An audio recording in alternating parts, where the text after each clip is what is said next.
Yeah, nothing changes and nothing changes, man. You know, we'll sit around forever wondering, well, what if I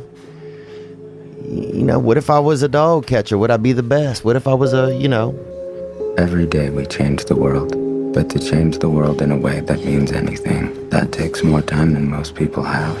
It never happens all at once. It's slow, it's methodical, it's exhausting. We don't all have the stomach for it. What if it's a mistake? It's a mistake. Rest assured. What do you know? You're going to stumble around, right? And what's going to happen is this. You're going to not stay in stasis. You're not going to wander around in circles. And I see people like that. They said, well, I never knew what to do, and now I'm 40. It's like, that's not so good. That's not so good. And you might say, well, and there is a literature, too, that suggests that people are a lot more unhappy when they look back in their lives about the things they didn't do than they are about the mistakes they made while they were doing things. That's how they get you to give up. They say it's not that simple, Vinny. So what's the truth?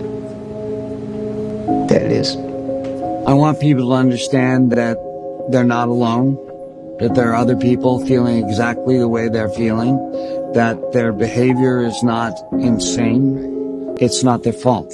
There's a very famous kind of line that people don't change. I happen to know that people do change, and I see that every day. I see people getting better. I see the lights in their eyes come on. There's a million excuses I could make to rationalize not getting up early. There comes a time when all these potential excuses turn into fuel that motivates you to keep going. You gotta get out there. You gotta give it everything you got, whether it's your time, your talent, your prayers, or your treasures. Because remember this, you will never see a U-Haul behind a hearse. If you want to know something about yourself, sit on your bed one night and say, what's one thing I'm doing wrong, that I know I'm doing wrong, that I could fix, that I would fix? You meditate on that, you'll get an answer. And it won't be one you want, but it'll be the necessary one. It's a whole issue. People have a feeling that they can change, but they have no effort. They don't want to get in the game because they feel it's just too much time and it doesn't work. And I tried it and it didn't work. And then they give up and then life just goes on. This life that we live, it's a privilege. And when I really started to take that in, I felt this tremendous urge to do something with my life, to do something that mattered. At some point, everything's gonna go south on you. Everything's gonna go south, and you're gonna say, this is it. This is how I end. Now, you can either accept that, or you can get to work. You can't stop. You can't quit. You can't say, I'm a failure. You're not a failure. You're not. You're a wonderful, strong, intelligent youngster. Take advantage of that. Trust in God. Trust in yourself. Until you say, yeah, I'm gonna take action. Nothing changes if nothing changes, man. And I'm not preaching at you. I'm just, I just want to remind you, because I've spent a lot of time in my life sitting around wanting things to change. And not being able to make them change and not thinking I could. Oh my word, that felt good. So that's the first time dumbbell pressing in, I want to say 6 months, like low incline dumbbell press. In my book, best exercise in the world, just flat out. Don't get me wrong, I love a squat, but a good dumbbell press, that felt amazing. But something I really want to emphasize here is when it's the first time doing a new movement, set a really high standard for your execution. Like, I had no bouncing. There wasn't really like a long pause, but there was complete control throughout the movement. My goal is to hit 60s in this off season for at least a set of 8. If I can push to 65 or 70, oh boy, I'll have some unbeatable chest. But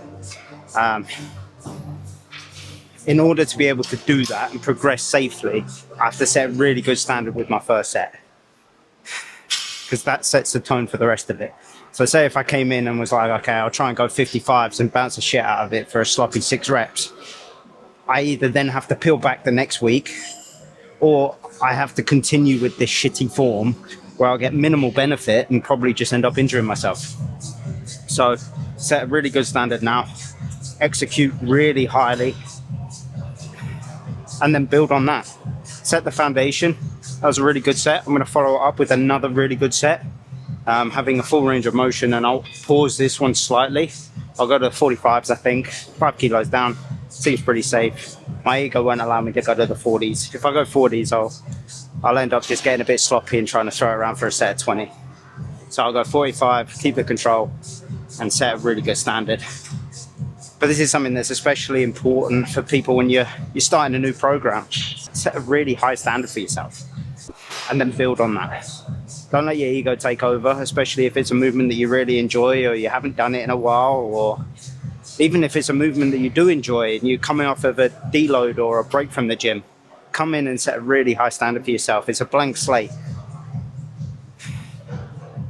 There you go. But this has been a really good session so far. I think I've actually progressed on every single set. I mean, I failed on my 11th rep of the back off high incline, but that was class. Of course, I can't progress here, but I've set such a good standard, it might as well have been a progression. I mean, 50s at 75 kilo body weight ain't not bad for a good set of 9. I really wanted 10 as my warm up while I was on the treadmill. Was watching someone dumbbell press, and I said, whatever they get, I'm going to double it. I mean, I think he got 4 plus 2 assisted reps, so I'd say that average is 9. I maybe could have gone for a 10th, but that's a big 50-50. It's not worth taking, especially when I'm, again, setting the foundation. So, yeah, we'll get on. Let's fucking go. Let's go then.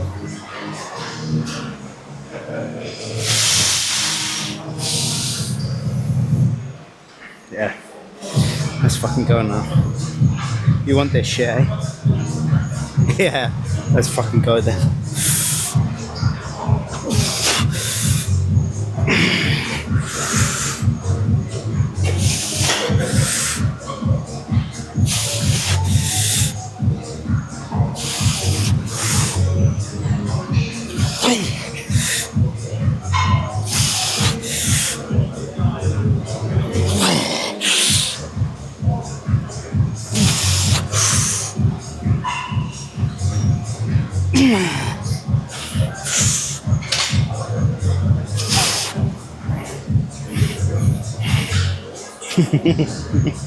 Oh, yes, that's it. Awesome, fucking awesome. Woo! So anyone that's been watching my videos for any length of time will know that I'm a big lover of a top set and a back off set. So I predominantly follow a 2-set approach. Gives me something to really strive for in terms of having clear numbers that I want to hit. The traditional approach of having 3 sets of 10 to 12 or 8 to 12, that's all well and good, but I found it really difficult with what to target for those, especially when you're trying to work to failure, because you're not going to be able to get 3 sets of the exact same reps and weight unless you peel back on the first set in terms of having some reps in reserve and then expect to get closer to failure towards that last set. But I always found it really difficult to judge everything, and I'd end up overshooting my first set and then having too much of an ego to peel back. Instead, I follow a 2-set approach. It allows me to train really fucking hard, set targets for each set individually, and then also recover. If you're doing 3 sets of every main press, you're really going to struggle to recover, especially if you're training at the desired intensity. So a 2-set approach is awesome. But for some movements where maybe you're not quite as skilled or you don't connect particularly well with the movement, so for me, that's this pec fly. Any pec fly really, but I really like this machine. I just need to tailor my approach to make it the most beneficial for me, or the most effective for me, in terms of I'll have a higher rep set as my first set, and then a low rep set as my second set. First set, it's almost like a final warm up, really gets me in the right place to get the most out of my top set. It almost also limits my loading, in terms of I won't be loading quite as much, which helps with the ego side of it, like being very clear with the approach if I'm trying to connect really well with my chest, and not just try and throw some weight around, which I was a victim of prior. So now I have a very clear focus on each of the sets. So this first one, about really connecting with my chest, get a shit ton of reps in, build up the skill. Like getting a lot of reps allows me to really build up the skill of connecting with my chest, of really emphasizing that, keeping my shoulders back and just squeezing my pec together and moving that upper arm across into the midline of my body.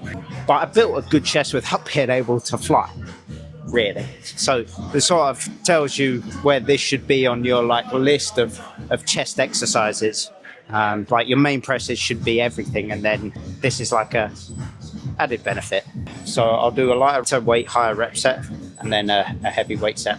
This sort of feeds into something that's really important, and that's finding what works for you, depending on the exercise, the goal of the exercise. So like I wouldn't necessarily do this with like a dumbbell press. At least for me, I'm pretty skilled at the movement. I enjoy it a lot. I enjoy really chasing the weight. I connect really well with it. So there's no real need to have this sort of potentiation set, is what they call it. But I did that with RDLs. So I had one set of RDLs where it's higher rep and then one lower rep. The RDL approach was due to injury. You want to get back into the movement, but don't want to expose yourself to the heaviest loads necessarily. So you get one more opportunity, practice a movement pattern, make sure that everything's firing. And then because it's almost like a pre-exhaustion set, you're not going to be able to do as much weight, and that can be a benefit sometimes. But like I say, for here, it's all about the skill. Stop just following what everyone else says. You got to figure out for yourself what's going to work. Like lots of people wouldn't necessarily advocate for quite as much free weight movement in terms of having maybe a dumbbell press and a dip in the same session, especially this modern day of bodybuilding where it's all very machine heavy and boring, honestly. But I hate that style of training, so I'm not going to do it. I'm not going to give 100% effort in the same way that I can to a dumbbell press and a dip. Like, that fucking excites me. So I'm going to give 100% to those sets. So make sure that your approach is reflecting who you are, what you enjoy, what you connect with, and what you can give maximum effort to. Stop just following cookie cutters and your favorite influencers or whoever it is. Like, you got to trial and error this stuff. Like, I've made mistakes in terms of dumbbell pressing too heavy and RDLing too heavy, squatting like a knob. Like, you have to make those mistakes in order to learn and figure out what works for you. Like, my legs have started growing a lot in the past 2 years since I changed my approach to leg training. I used to just focus on loading, like get as many plates on that leg press as possible. Now I still try and target that, but my execution is flipping awesome. Like, because I've trained like a knob, I know what training well looks like. So and now I train well, so let that be a lesson to you. But you have to make those mistakes yourself. No one's going to be able to teach you, okay, this is going to work perfectly for you. I was explaining this to a client, like, when it comes to, say, a squat pattern, like your foot width and how your anatomy works, I can't prescribe that to you. We have to figure that out together, figure out what feels nice, what works, what allows you to get into deep ranges of motion. Do you need plates under your heels? Do you need squat shoes? What things can we do to warm up to get you in the right place? Like, my warm-ups aren't going to be the same as his warm-ups. I've got different knees than him. My hips are really tight. His ankles are really tight. Like, these are the different things that you have to take into account as an individual. But yeah, sort of my thoughts on individuality, and you need to make the mistake yourself. Make mistakes, go out, make mistakes, trial stuff, and then get good at the things you enjoy and the things that connect well with you. But the fitness space is so bipolar. Like, people have only one approach. One of the biggest pieces of advice to advanced lifters I would give is is have the mindset of a beginner. Like, you know what works for you, but don't just be closed off to everything. I don't train the same as Jay Cutler did, but I can still admire and take some of his teachings into my programming, just the same as I also don't train like Mike Mentzer or Dorian Yates, but you can take their philosophies and implement it into your own training. So don't be so bipolar. Have an open mindset and a beginner's mindset to training, and just absorb as much information as possible. Don't be closed off to other ideas of thought, because you're not going to grow as a person, as a coach, as a bodybuilder, whatever. You're not going to grow. So instead, be open-minded, try things out. Don't be so closed off to things. There's nuance to everything, so embrace that. I'm going to stop chatting because I've probably chatted for about 10 minutes and get on with my fucking set. We're finally reintegrating some intensifiers, which is really nice. So for this set, we've got a rest pause set. So you go till failure, take 5 to 10 deep breaths. I do 5. And then back in for as many as possible. So we count them as like 1.5 sets. But yeah, this is fun. All right.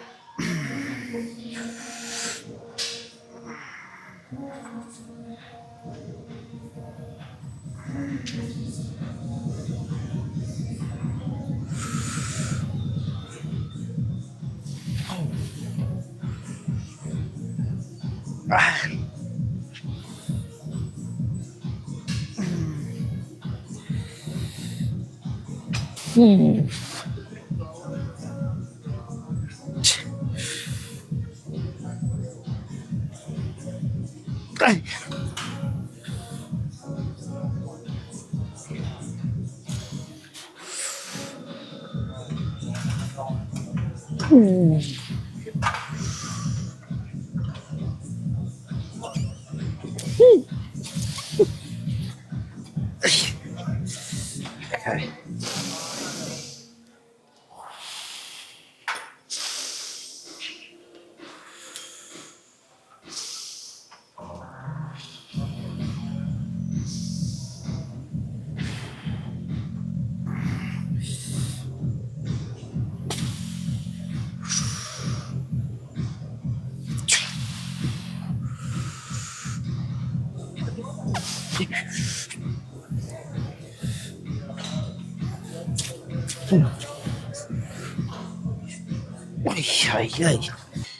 So a perfect example of like recovery capability and adapting to where you are in your current situation is the dumbbell press.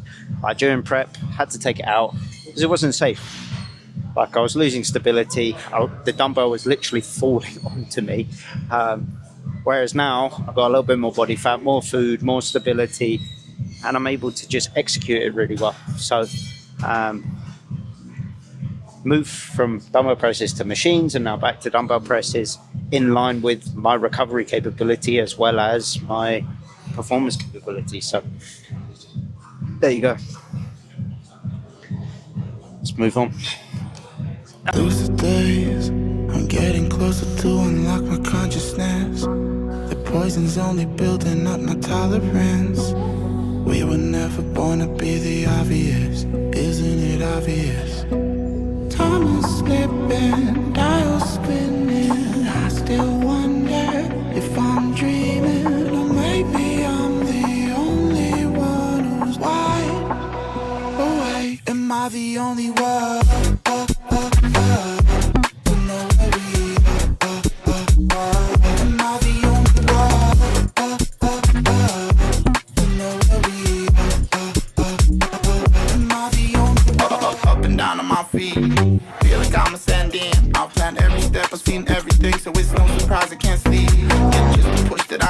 I've gone past the point I'm all in. I know that you're thinking that you're really gonna do it, but you never really do it like me.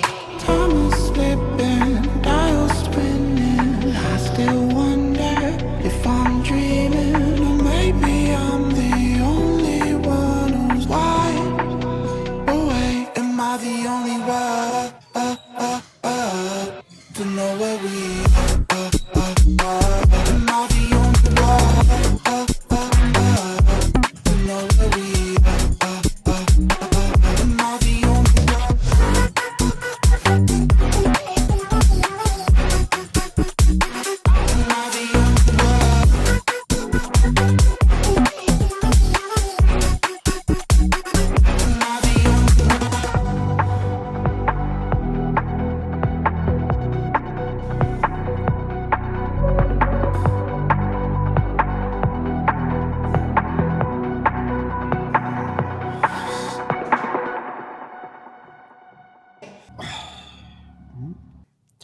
Okay, people. So that was a flipping awesome session, to be fair.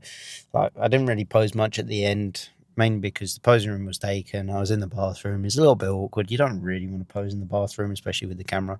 You look like a bit of a bell end. Plus, you don't want to catch anyone in there, and, you know. So yeah, stop posing as soon as people came in, but was pretty happy with how the session went. I'm gonna try and make it brief, but I'm going to talk briefly about sort of the impact of post prep and how I've been. I mean, I haven't spoken to the camera for about a month. I just wanted a break from it, honestly. I've been trying to be as consistent with this as possible and consistent with Instagram, like getting as much sort of out there as possible. Not necessarily getting the rewards from it that I want, but the whole point is to document the journey, and if people find it interesting, then they'll watch, and if they don't, they won't watch, and those people will hopefully stay around and enjoy the journey of me pursuing mass now. But like, with that mass has been the challenge of viewing myself differently and feeling fat. Really, I just feel fat. I don't think I'm fat. People tell me I'm not fat, but I feel fat, and I'm always going to feel fat comparative to where I was at. So that's challenging. Something that's really helped me is that change in mindset from I'm a aesthetic athlete to I'm a performance athlete. I'm always going to view myself as an athlete. I don't necessarily view bodybuilding as a sport, but I definitely view this process of going to the gym, training, competing as a sport, really. But it's a sport, but not a sport. It's a lifestyle, but a sport, but not really a sport, more of a lifestyle. So yeah, that's my summarization of bodybuilding for you. It makes no sense, but I've sort of struggled with that, and I had always said to myself, all I want to do is get back to training and feeling good. And at this point, I still don't feel normal. Post prep has been mentally a very weird one, because everything sort of culminated at once. So as soon as I finished prep, I flew home, got on with my dissertation, submitted that Jan 5th. So it's not even been a month since I submitted that. And now I'm back to trying to grow a business,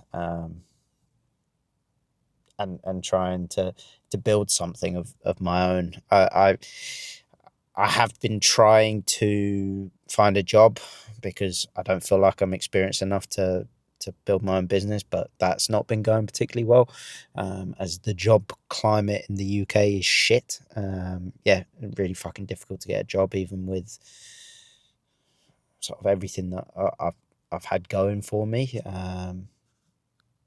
But it is what it is, you know. I'm not the only master's student now struggling to find a job postgraduate. So, but like after finishing, so I haven't even had my result yet. That probably weighs on my mind a little bit, but it's all been stressful because I just don't know what I'm doing. I'm taking a risk, but I haven't fully committed yet, and I'm terrified of that. So there's going to be a little bit of sharing there as well, you know. I'll share more when there's more to share, but at this point, this is where I'm at.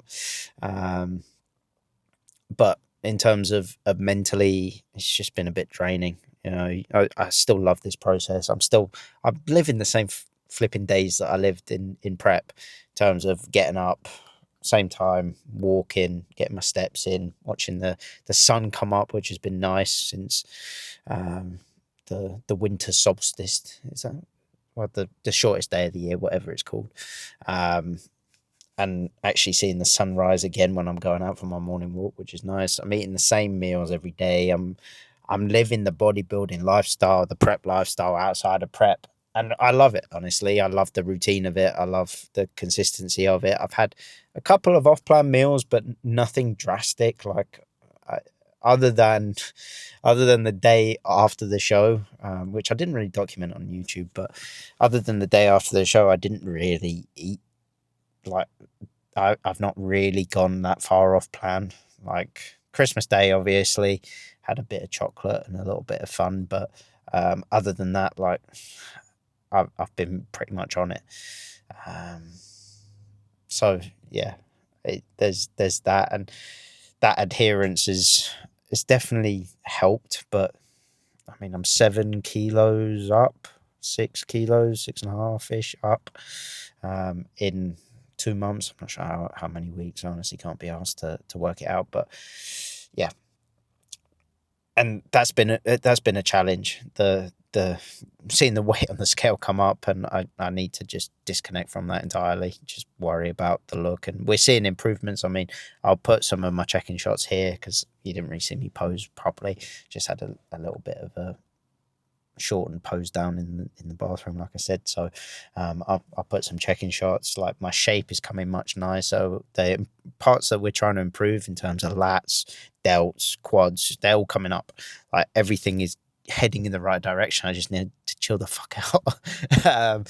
Yeah, so yeah, and that's the problem. Is I think that this is the not the problem with bodybuilding mindset, but like, I want to get better at everything that I do, and in all honesty, nothing's ever really that like good enough for me. And that's not a perfectionist mindset. I don't think. It's just that's just how I'm wired at the moment, and I.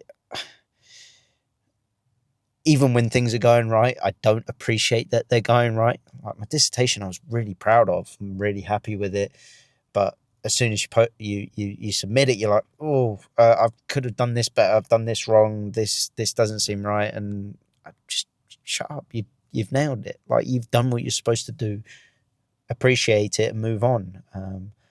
But the problem is then you also get into the mindset of, I'll move on to the next thing, and not appreciate that I've done anything good. Like, today, dumbbell pressing was awesome. I'm already thinking 55s, 60s, you know, without appreciating that I've dumbbell pressed for the first time in 6 months, and 50s moved so well. My technique was awesome. The connection I had was impeccable. Like, everything's in the right place. Just appreciate that.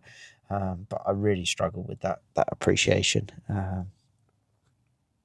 So yeah, that's a little bit of insight into my mindset, and nothing's ever really good enough, and that's either going to make me successful or just break me mentally, and we'll find out, won't we?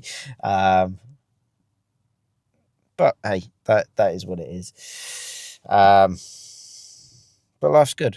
Like, everything's going well. I just need to enjoy the process, appreciate everything, and appreciate you guys for coming on this journey. Honestly, I've spoken way too fucking much. I wanted this video to be really short, but as is the case, I ramble on and on and on and on.